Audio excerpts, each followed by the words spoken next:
Innal hamdalillah nahmaduhu wa nasta'inuhu wa nastaghfiruhu wa natubu ilayhi wa na'udzu billahi min shururi anfusina wa min sayyiati a'malina may yahdihillah fala mudilla lahu wa may yudlil fala hadiya lahu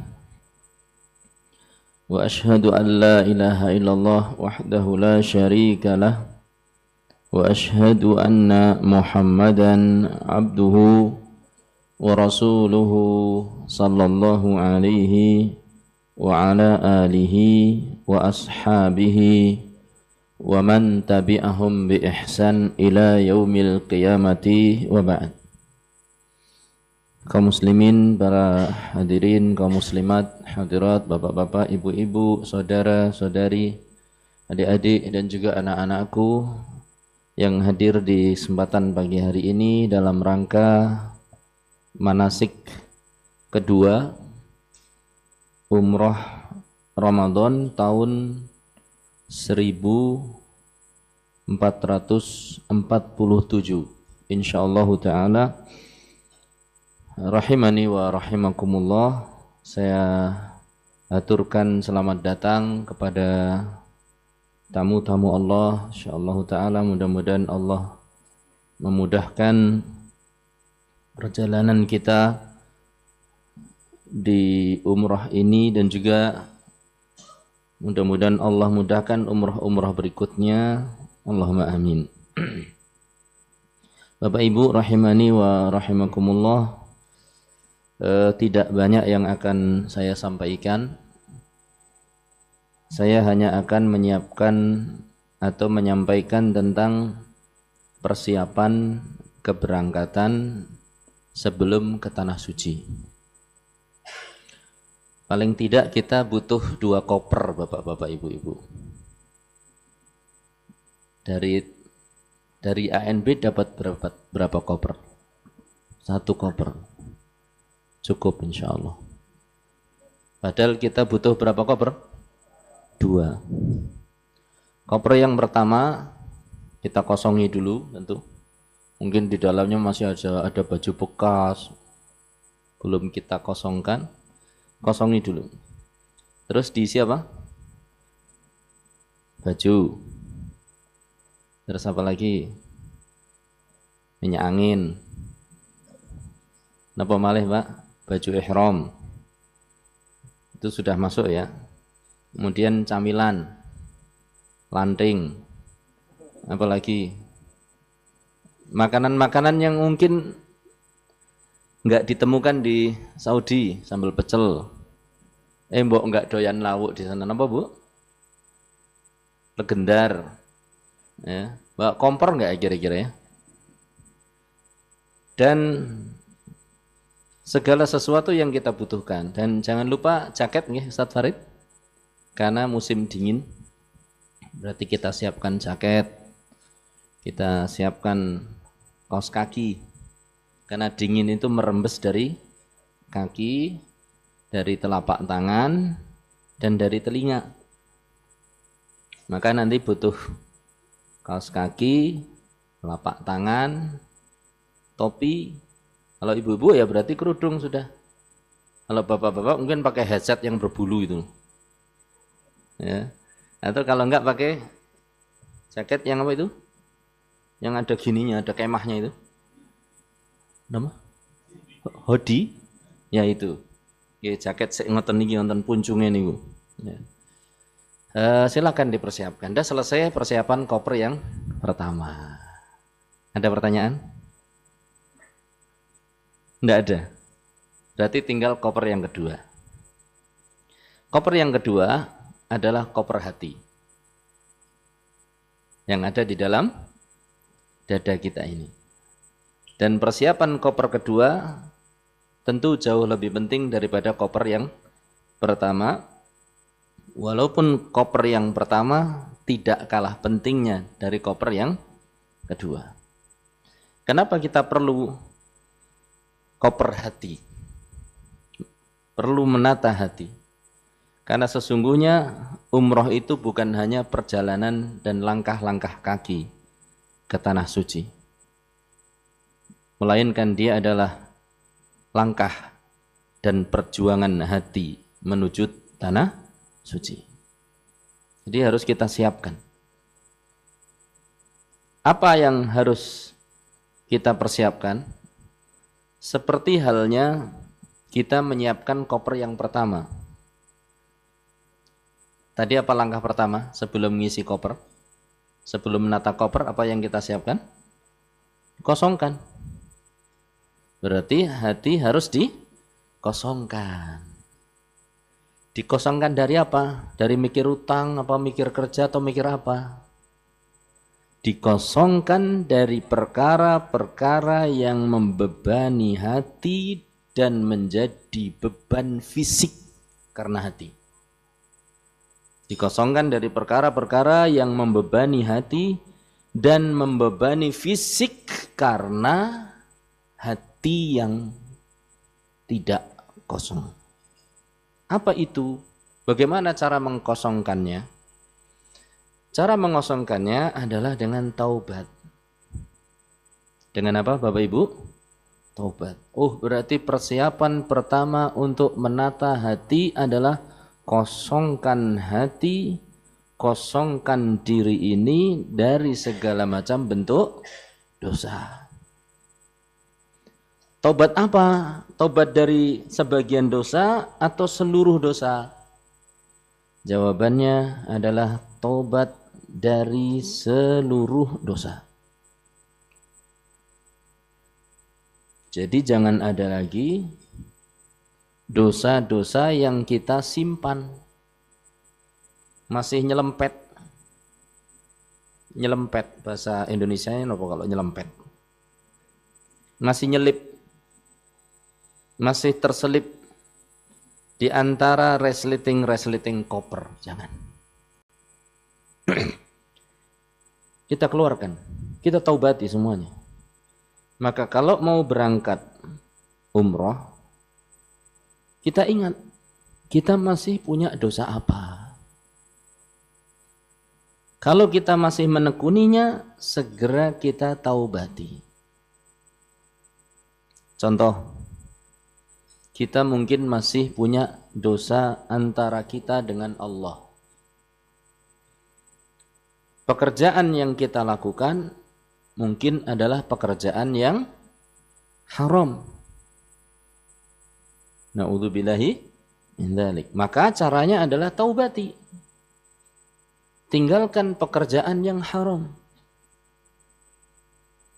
Supaya nanti hati kita betul-betul ringan. Jangan kemudian berangan-angan untuk kembali ke pekerjaan tersebut selepas umrah nanti. Ini berarti sudah niat keburukan.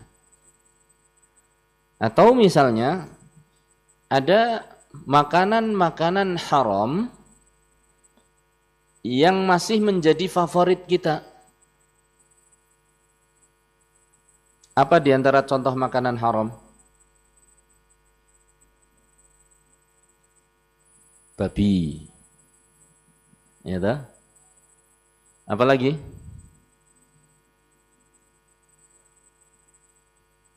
Minuman keras alias khamr. Jangan sampai kita hanya ini selama umroh saya tinggal, nanti setelah umroh see you again.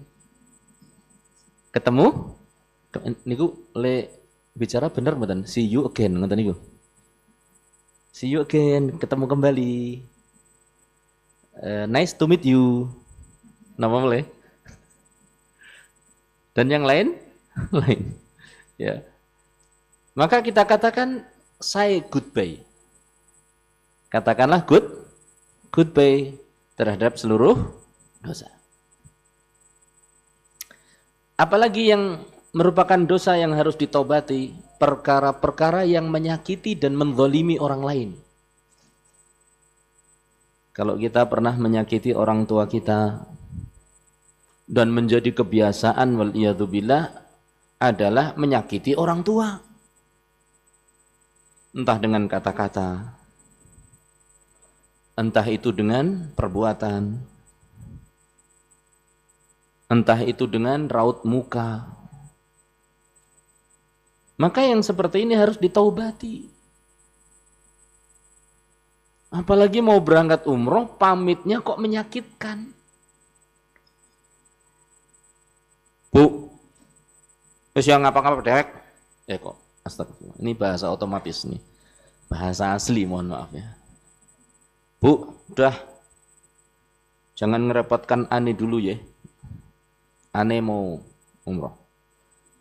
Memang selama ini ibu kita merepotkan? Abada. Sama sekali tidak. Bahkan kita yang telah merepotkan orang tua kita. Maka jangan berpisah dengan orang tua dengan kata-kata yang menyakitkan. Nanti pulang umroh pun jangan ulangi kembali dosa itu. Sembari kita mengatakan, Ane masih capek, Bu. Belum-belum, ibu sudah merepotkan. Astagfirullah. Jangan. Jadi taubati perkara-perkara yang menyakiti siapa? Orang lain, orang tua. Termasuk istri.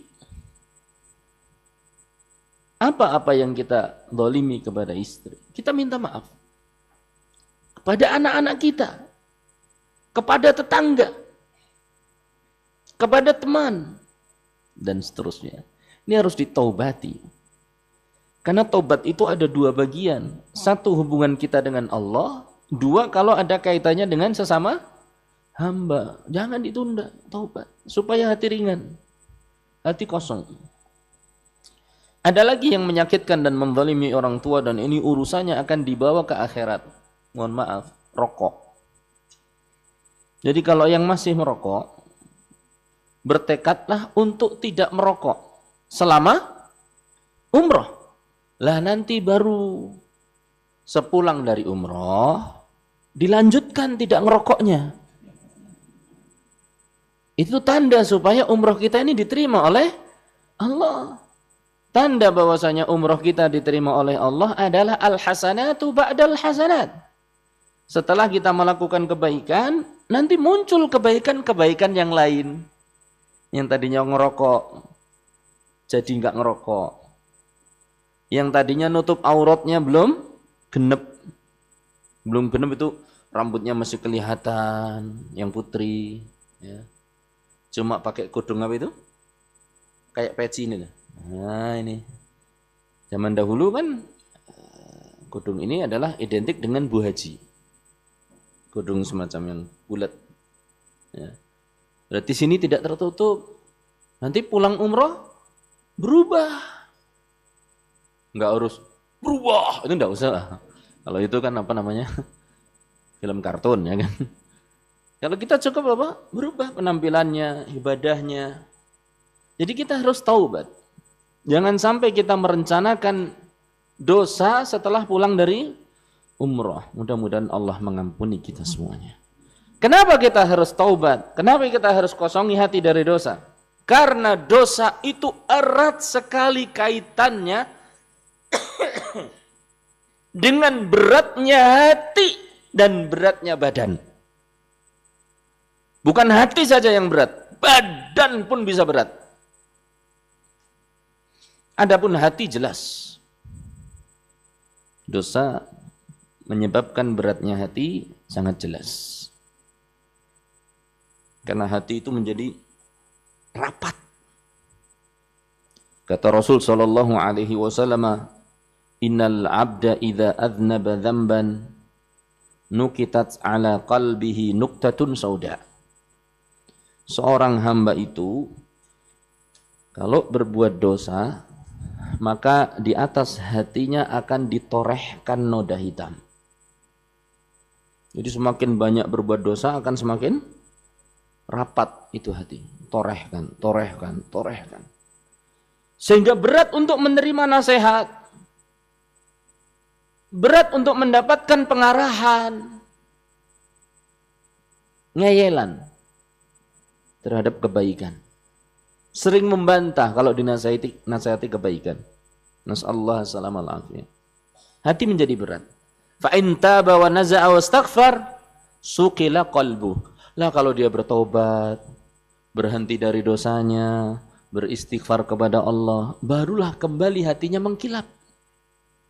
Itu pun prosesnya nggak langsung sekali istighfar langsung celing, itu enggak. Harus banyak istighfar, istighfar, istighfar. Kita perbanyak istighfar.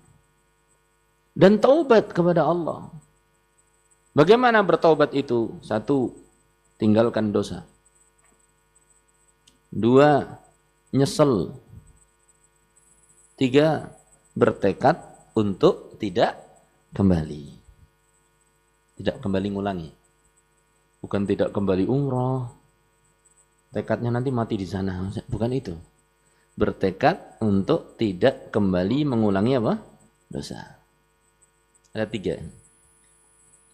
Berhenti, menyesal, bertekad untuk tidak ngulangi lagi. Makanya tadi saya katakan, yang kerjaannya itu nyakiti orang dengan asap rokoknya. Yang kerjaannya masih nyakiti istri dengan asap rokoknya. Masih nyakiti anaknya dengan asap rokoknya. Masih mendolimi teman duduknya dengan asap rokoknya. Masih menyakiti teman-teman sesama perokok dengan asap rokoknya.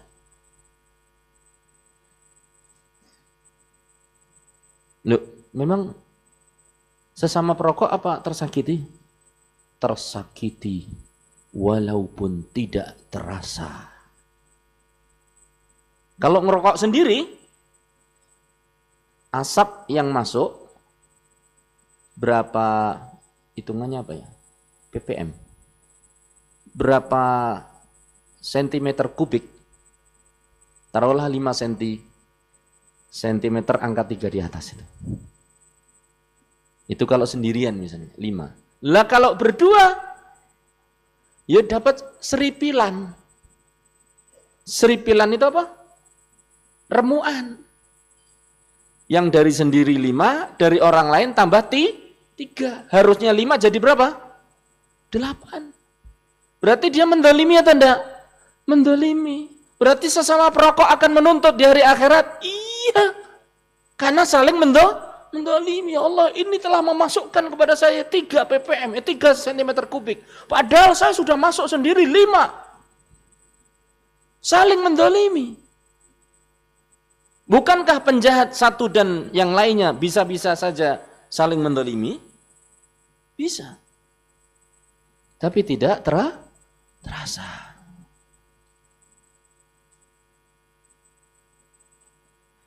Maka itu tidak ada lagi tekad nanti setelah umroh saya kembali. Ustaz, ternyata di sana saya ketemu sesama perokok. Orang Arab lagi dat.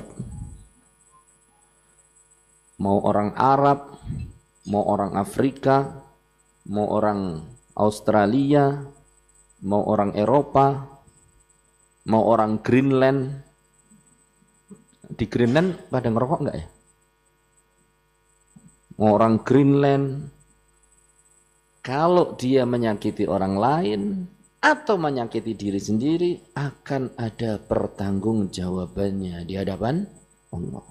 Dan yang lebih besar lagi, kalau itu orang Arab dicontoh oleh orang selain Arab. Wong Arab bing rokok. Arab saja beta sih ngerokok. Arab saja masih apa? Ngerokok. Apalagi kita yang pendatang. Sudahlah. Usra kelingan omongan Ustaz. Jures. Nggak ingat lagi omongan Ustaz. Nggak ingat lagi nasihat. Jangan. Tinggalkan dosa-dosa itu sehingga hati kita ini kosong. Hati ini bisa menjadi berat. sulit untuk menerima hidayah. Itu yang pertama kalau kita tidak mengosongi hati. Yang kedua, dosa itu bisa membuat badan kita berat. Dosa, kalau tidak kita taubati, bisa membuat badan kita berat. Dan ini sudah banyak testimoninya dari orang-orang terdahulu. Bahkan dari Rasul Sallallahu Alaihi Wasallam pun diterangkan oleh Allah Ta'ala bahwa dosa, walaupun yang dimaksud tentu dosa-dosa kecil, karena Rasul Sallallahu Alaihi Wasallam adalah maksum, terjaga dari dosa-dosa besar, kayak syirik, kabair, dan yang lain-lain. Tapi kesalahan-kesalahan kecil masih terjadi. Walaupun itu sudah diampuni oleh Allah. Apa kata Allah Ta'ala tentang Nabi Muhammad Sallallahu Alaihi Wasallam? Alam nashrah laka sadrak. Wahai Muhammad Sallallahu Alaihi Wasallam, bukankah aku telah lapangkan dadamu? Wa wada'na anka wizrak, dan kami letakkan seluruh dosa-dosamu. Berarti Rasul Sallallahu Alaihi Wasallam sudah diampuni. Dosa yang bagaimana? Alladzi anqadha dhahrak, yaitu dosa-dosa yang anqadha, yang mematahkan, yang membebani punggungmu. Berarti dosa itu bisa membebani punggung. Itu pada diri Rasul Sallallahu Alaihi Wasallam. Hanya saja beliau sudah diampuni. Inna fatahna laka fatham mubina liyaghfira lakallahu ma taqaddama min dzambika wa ma ta'akhkhar. Supaya kami, wahai Muhammad, bisa mengampuni dosa-dosamu yang telah lalu dan dosa-dosamu yang akan datang. Rasul Sallallahu Alaihi Wasallam sudah diampuni dosa-dosanya. Itu saja diceritakan oleh Allah, disampaikan oleh Allah bahwa dosa-dosa itu kalau nggak diampuni oleh Allah membuat punggung menjadi apa? Berat. Bagaimana halnya dengan kita manusia biasa yang setiap hari waliyadzubillah menumpuk dosa? Maka dosa ini akan menjadi pemberat. Kita ingin melakukan suatu ibadah yang agung ini, umroh, apalagi di bulan Ramadan. Subhanallah. Maka kalau tidak dikosongi dosa ini, tidak diampuni oleh Allah, badan kita jadi berat. Suatu saat datang seorang kepada Al-Hasan Al-Basri, Al-Imam Al-Hasan Al-Basri. Dia cerita, ya Aba Sa'id, wahai bapake Sa'id. Ya, Aba Sa'id, wahai bapake Sa'id. Ini mu'afa. Saya suatu hari saya sehat banget, sehat. Kalau zaman sekarang no kolesterol, apalagi tensi aman, asam urat normal, apalagi ya, dalam gula darah aman, napa malih, darah tinggi indah, badan masya Allah, cek apa namanya? Yang secara umum general check up. Kita di C ini. General check up. Oh, pokoknya kabeh apik-apik. Ya. Bagus. Wa jahaztu wudu'i. Saya juga sudah siapkan air wudhu saya. Di samping saya. Kalau zaman sekarang ya, di kamar saya sudah saya siapkan kamar mandi. Ada wastafelnya, ada showernya, ada bak renang mini di dalam kamar mandi, bak mandi. Mau air hangat ada, mau mandi susu juga ada, mau jus juga. Bahkan tidak cuma satu kamar mandi. Setiap saya madep sana ada kamar mandi, madep sini juga ada kamar mandi. Wes pokoknya kapanpun dan ke arah manapun saya bangun, sudah ada tempat wudhu. Ibaratnya kalau zaman sekarang. Ya. Wa uridu qiyamal lail, dan saya bertekad untuk melakukan salat malam, wahai Al-Hasan Al-Basri. Jadi semua persiapan untuk salat malam itu semuanya sudah. Ibaratnya kalau mau umroh ya berarti paspornya sudah, bayarnya sudah atau belum? Bayarnya sudah lunas, paspornya sudah, apa lagi ya? Terus tiketnya sudah ada, pesawatnya sudah ada, kamar sudah ada. Fama balila akum, tapi kenapa wahai Al-Hasan Al-Basri aku nggak bisa bangun? Sudah siap-siap, badan sehat, kok nggak bisa bangun? Apakah komentar Al-Hasan Al-Basri? Pendek, tapi istilah sekarang makjleb. Apa kata beliau? Dunubuka qayyadatka. Yang bikin kayak gitu itu adalah dosamu yang membelenggumu. Jadi kalau kita ini nggak bisa bangun, jangan dikira hanya karena, oh tadi saya kebanyakan makan. Oh tadi seharian saya apa? Seharian saya aktivitasnya banyak. Anu tadi memang saya ngantuk sekali. Coba cek satu lagi, dosa. Jadi kata Al-Hasan Al-Basri, nggak bisa bangun itu karena dosa yang ngelendoti badan kita. Ngelendoti itu apa? Gandoli. Gandoli itu apa? Membebani. Oh ternyata dosa membuat badan menjadi apa? Berat. Makanya terkadang kita saksikan banyak orang yang badannya kecil, ringan, buat lari mak semerintil, tapi nggak bisa datang ke masjid. Ada apa? Kabutan dosa. Keberatan apa? Dosa. Mudah-mudahan Allah mengampuni kita. Ada lagi satu testimoni dari Al-Imam Sufyan Ats-Tsauri. Ini beliau sendiri yang mengalami, bukan muridnya, bukan orang lain. Datang orang kepada Sufyan Ats-Tsauri. Oh, bukan. Sufyan Ats-Tsauri berkata, "Hurrimtu qiyamal lail." Aku pernah tidak bisa melakukan sholat malam. Berapa kali kira-kira? Berapa kali? Ibu-ibu biasanya kalau tidak sholat malam pernah berapa hari berturut-turut? Mungkin bapak-bapak sehari, 2 hari, 3 hari. Kata Sufyan Ats-Tsauri, aku pernah terhalang dari sholat malam selama 5 bulan. Setingkat kiai besar. Selevel Sufyan Ats-Tsauri rahimahullah ta'ala. 5 bulan nggak bisa sholat malam. Kita jangan mengatakan, wah berarti mantepan aku. Aku paling cuma apa? Sehari, 2 hari, setelah itu sholat malam lagi. Wah ini Sufyan. Tuh bu, dengar bu. Makanya kalau aku nggak sholat malam itu jangan ditegur. Oh Sufyan Ats-Tsauri 5 bulan kok. Jangan kayak gitu nih Pak. Ibu-ibu juga kalau dibangun, di aku ini masih derajatnya masih lebih tinggi dari Sufyan Ats-Tsauri. Paling saya 4 bulan nggak sholat malam. Sufyan 5 bulan. Kurang 1 bulan lagi ya Bi.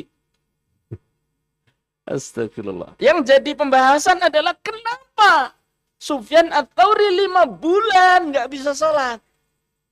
Kata beliau, bidzambin asabtu.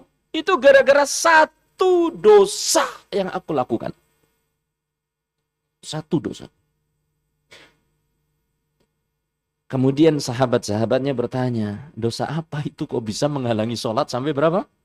5 bulan. Nah ini, kata beliau, dakhaltu yauman fil masjid. Suatu saat aku masuk ke dalam masjid. Fara'aitu rajul. Di masjid aku melihat ada seseorang yabki, lagi doa sambil nangis. Ya Allah. Maka terbersit dalam diriku, hadza rajul murai. Terbersit dalam jiwaku, Orang ini riya, pamer, nangis saja kok di depan masjid. Itu dosanya. Suudzon. Buruk sangka. Berapa buruk sangka yang bapak-bapak lakukan di hari ini sudah? Ini kok Ustadz Wira nggak selesai-selesai kajiannya. Padahal jadwalnya jam berapa? Ini ada apa ini? Yang ibu-ibu juga. Ini bapak-bapak ini. Bapak saya, bapak keke. Angger dikon dahar ora kerasa. Kalau disuruh makan di rumah nggak mau. Tapi kok badannya gemuk. Makan di mana ini? JGN? Kenapa JGN? Jangan-jangan ada rumah kedua. Ternyata betul dia punya rumah kedua. Namanya Mbok War. Apa Mbok War? Mbok Warung. Jadi suudzon. Bapaknya biasanya nggak keluar, nggak wangi. Ini kok wangi? Ada apa ini? Minyak wanginya baru, suudzon lagi. Betapa banyak suudzon yang pernah kita lakukan. Mungkin itu yang menyebabkan al-kafirun bulet, orang rampung-rampung. Ngafal ar-Rahman, orang gotol-gotol. Gak sampai-sampai. Fabi ayyi ala'i rabbikuma tukadziban. Duh, setelah ini apa ya? Itu mungkin. Bukan karena IQ saya rendah.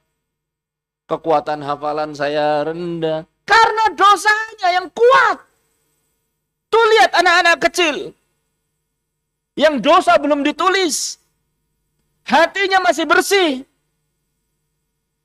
Sekali, dua kali dengar langsung hafal.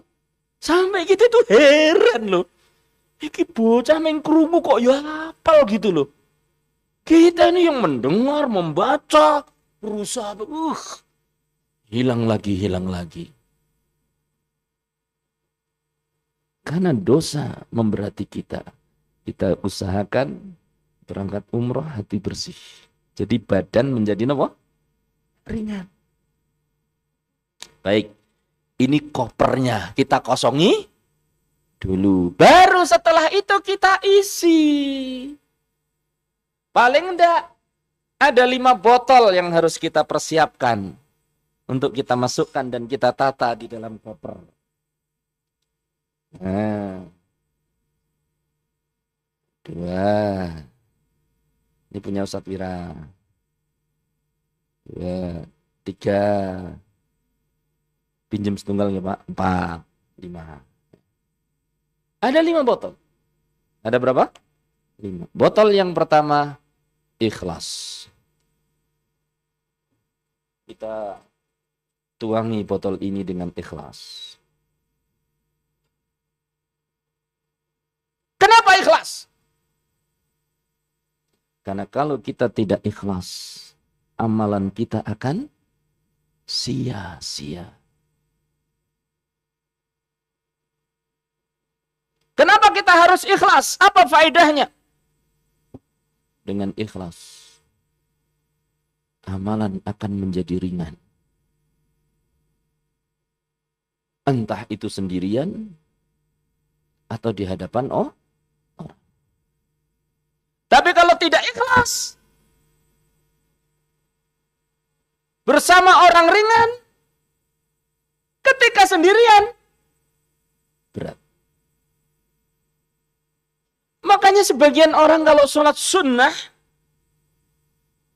di masjid bisa khusyuk, bisa rodok suwe.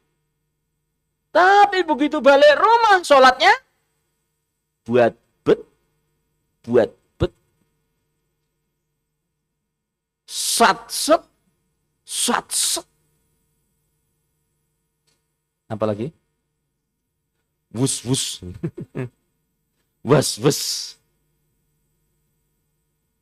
Maka ikhlas itu akan membuat ibadah jadi nopo? Ringan. Ketika bersama orang juga ringan karena kita mencari perhatian siapa? Allah. Ketika sendirian juga tetap ringan karena kita mencari perhatian Allah. Ini koreksi untuk diri saya. Dan juga Bapak Ibu sekalian. Kalau kita sendirian kok malas ibadah, di hadapan orang kok rajin, maka ada yang salah dalam niat kita. Saya nggak katakan tidak ikhlas, tapi ada yang salah.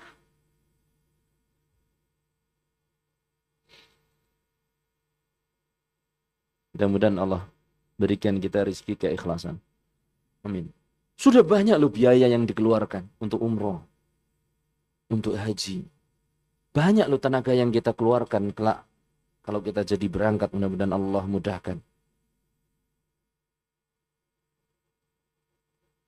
Kalau tidak ikhlas, amalan sia-sia, maka sangat sayang. Maka botol yang pertama kita isi apa?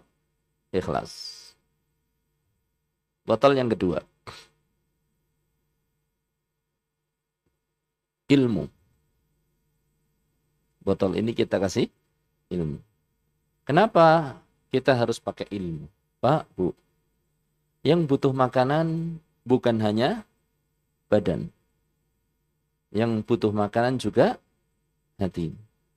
Dan salah satu makanan hati adalah apa? Ilmu. Dan orang berilmu faedahnya besar. Orang berilmu nggak harus jadi ulama, ya, yang pandai berfatwa. Nah, orang berilmu adalah orang yang paham ketika saya beramal begini, ilmunya itu ini. Dan ini yang menjadi semboyan moto umroh bersama ANB, yaitu beribadah dengan ilmu. Kenapa saya lakukan demikian? Ini loh dalilnya. Kenapa saya lakukan seperti ini? Ini loh dalilnya. Seperti tadi ilmu yang disampaikan oleh Ustaz Donald Satwira, mana yang lebih utama antara memperbanyak sholat ataukah memperbanyak doa di dalam raudhah? Itu butuh ilmu untuk menjawabnya. Oh, ternyata beliau sampaikan bahwa para masyayikh yang beliau dengar banyak yang menganjurkan menjawab memperbanyak sholat. Toh doa bisa dikerjakan di dalam sholat. Itu ilmu. Kalau ada orang, kok dening sholat baik kapan dongane?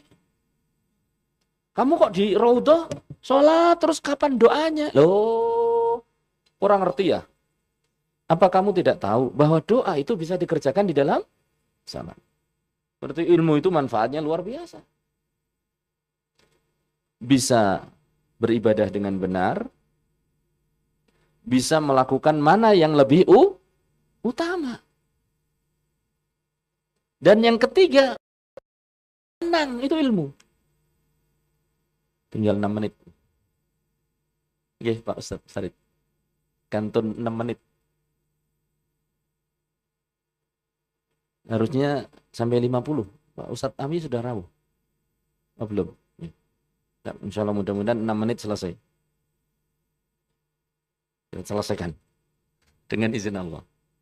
Tapi kayaknya berat. Kok berat Ustaz? Kakek dosa ya Ustaz ya? Aduh. Kena ini Ustaz ya. Baik. Apa tadi? Membuat ibadah diterima. Kemudian apa tadi? Bisa memilih mana ibadah yang lebih utama. Salat apakah doa? Oh, ternyata salat karena doa bisa dikerjakan di dalam salat. Yang ketiga, membuat hati menjadi tenang. Sebagian jamaah, wallahu a'lam bishawab, nek orang mlebu raudhah, kalau nggak masuk raudhah itu rasanya nggak afdol. Pulang sedih, aduh gagal umrohku, gagal maning, gagal maning, gagal lagi. Sudah 3 kali nyong bareng ANB, telu iso ngambung. Orang iso mlebu raudhah. 3 kali umrah bersama ANV, 3-tiganya nggak bisa masuk raudhah, misal. Tapi dengan ilmu menjadi tenang. Kenapa? Karena tahu mana yang wajib dari bagian umrah dan mana yang tidak wajib. Kalaupun bisa mengerjakan, bisa masuk ke dalam raudhah, alhamdulillah. Kalaupun belum, nih ilmu nih, kita sudah dapat pahala karena sudah berniat. Jadi mulai dari berangkat kita sudah pasang niat di sini. Nanti pokoknya saya sampai di Madinah, insya Allah saya akan melakukan ibadah ini, ibadah ini, ibadah ini. Sampai di Mekah, insya Allah akan melakukan ibadah ini, ibadah ini, ibadah ini. Sehingga tenang hatinya. Ketika belum bisa dan belum diizinkan oleh Allah untuk masuk raudhah, hati tenang. Tahu raudhah itu tidak wajib. Misal. Contoh lagi ke Makkah.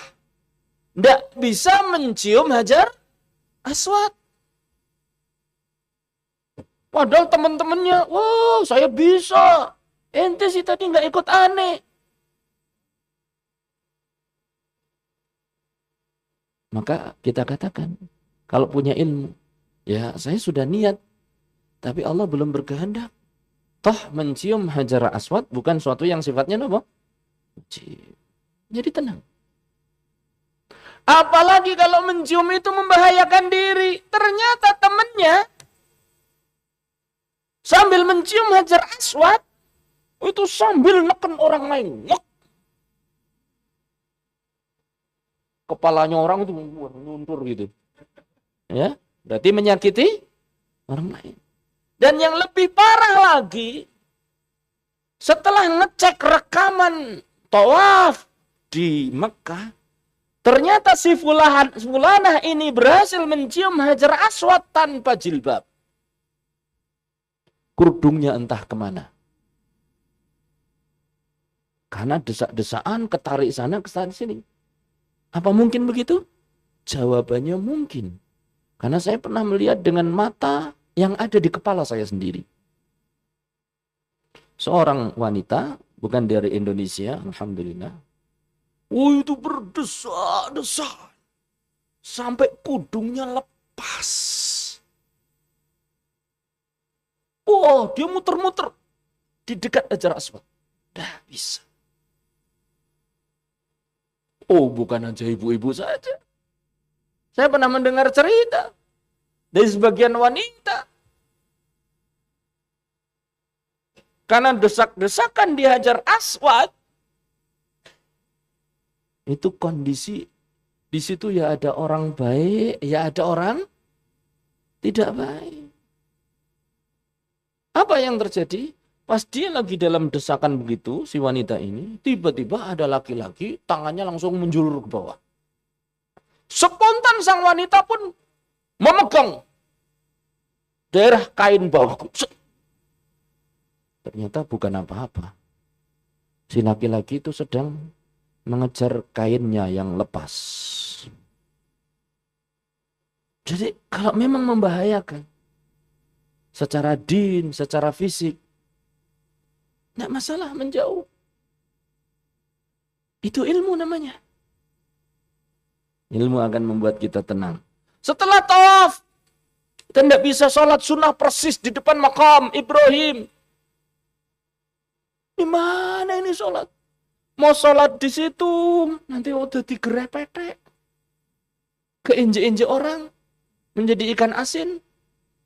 Maka kita bisa sholat dimanapun kita ada yang kosong ke belakangnya, tidak bisa ya ke sana. Yang penting sholat 2 rakaat di tempat yang kita aman, dengan ilmu tenang gitu ini. Baik, ini diantara manfaat ilmu dan alhamdulillah umrah di bawah bimbingan Ustaz Ami hafizahullah taala wa saddada khutah, dan juga para asatidzah dan para mutawifun dan tim dari Nur Ramadan juga tim ANB dan Ramadan, mereka mendahulukan ilmu dalam ibadahnya. Mudah-mudahan Allah senantiasa memberikan taufik. Allahumma amin. Berapa botol yang kita isi sudah? Wah, waktu habis. Tribun Ustaz Farid. Lanjut. 5 menit. Baik. Insya Allah. Botol yang ketiga, botol syukur. Kita ini bisa berangkat, subhanallah. Belum lama di perjalanan saya lihat ibu-ibu tua. Saya lewat. Sekilas dia sedang berdiri di pinggir jalan. Saya lihat di poncengannya itu, dia jualan abu gosok. Awu gosok. Siapa yang mau beli hari-hari ini? Ibu-ibu tua jualan di pinggir jalan. Pakai sepeda dituntun. Siapa yang mau beli? Jarang. Sementara kita sekarang duduk di hotel. Kita sudah mengantongi paspor. Kita sudah mengantongi jadwal keberangkatan umroh. Belum nanti kalau pesawatnya semacam Saudi nggih, makanannya enak-enak loh.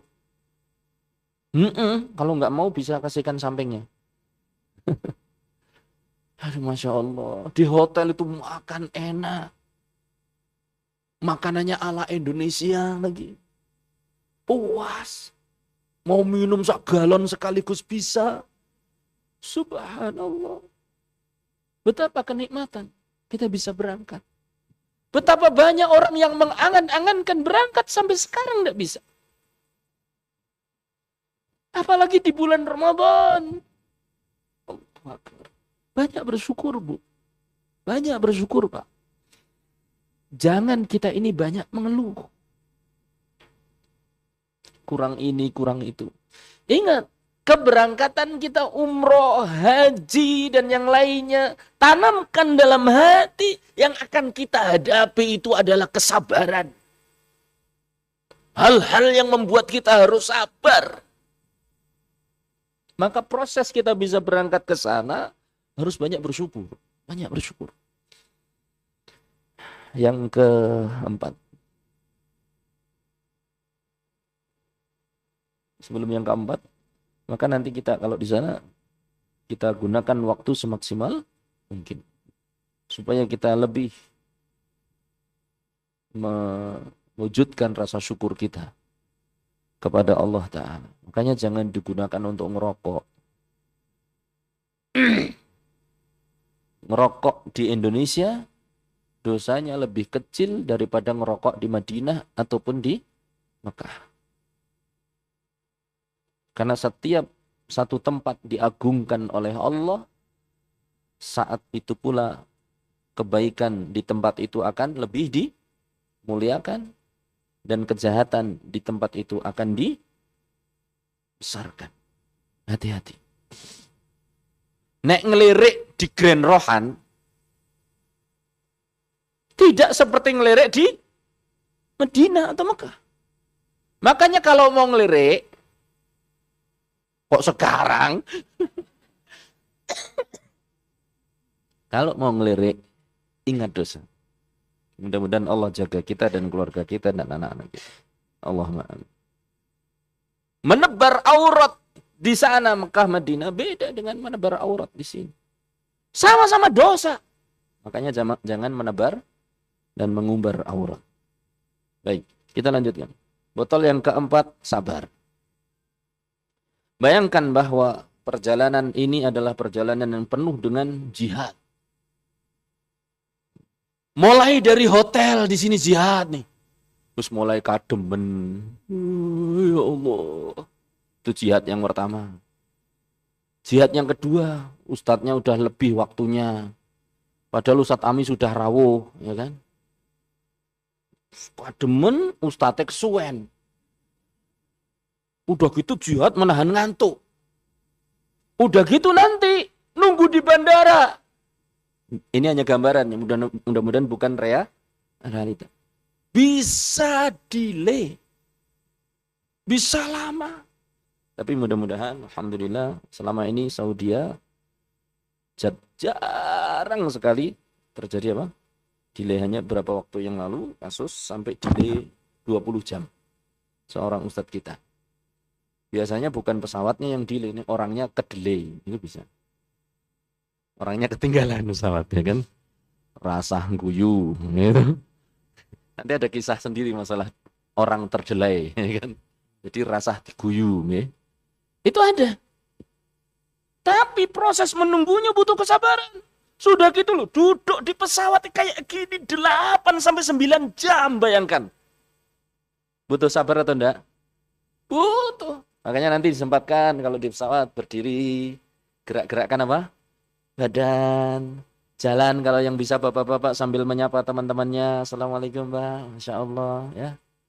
Biasanya Ustadz Ami keliling nih. Ya. Jadi begitu. Itu butuh kesabaran. Perjalanan dari Madinah menuju kemana? Hotel. Juga butuh sabar. Ini bus kok berhenti terus, ada apa sih kok nggak berangkat-berangkat? Oh ternyata nunggu koper. Setelah koper nunggu kamar. Dapat kamar ternyata apa? Ketuker. Sudah dapat kamar mau ganti baju, koper. Kopernya belum datang. Kopernya datang, kopernya ketuker. Astagfirullah. Butuh kesabaran. Berangkat ke Mekah, di Mekahnya, di perjalanannya, mulai umrahnya, sabar. Maka botol yang keempat adalah kesabaran. Dan botol yang kelima, ingat. Yang bisa menolong kita. Yang bisa memudahkan kita. Hanya siapa? Allah. Maka botol yang kelima kita isi dengan apa? Tawakal. Segala sesuatu minta tolong pada Allah. Doa kita, Allahumma yassir. Allahumma yassir. Ya Allah, terus mudahkan. Ya Allah, terus mudahkan. Kita tawakal kepada Allah Subhanahu wa taala. Demikian yang bisa saya sampaikan. Beberapa perkara yang harus kita tata di dalam hati. Yang pertama adalah kosongkan hati kita dengan apa? Taubat. Isi dengan satu, ikhlas. Botol kedua, ilmu. Botol ketiga, syukur. Botol keempat, sabar. Botol kelima, tawakal. Mohon maaf atas segala kesalahan. Fajazakumullahu khairan. Wassallallahu ala nabiyyina Muhammad. Walhamdulillah rabbil alamin. Assalamualaikum warahmatullahi wabarakatuh. Waalaikumsalam.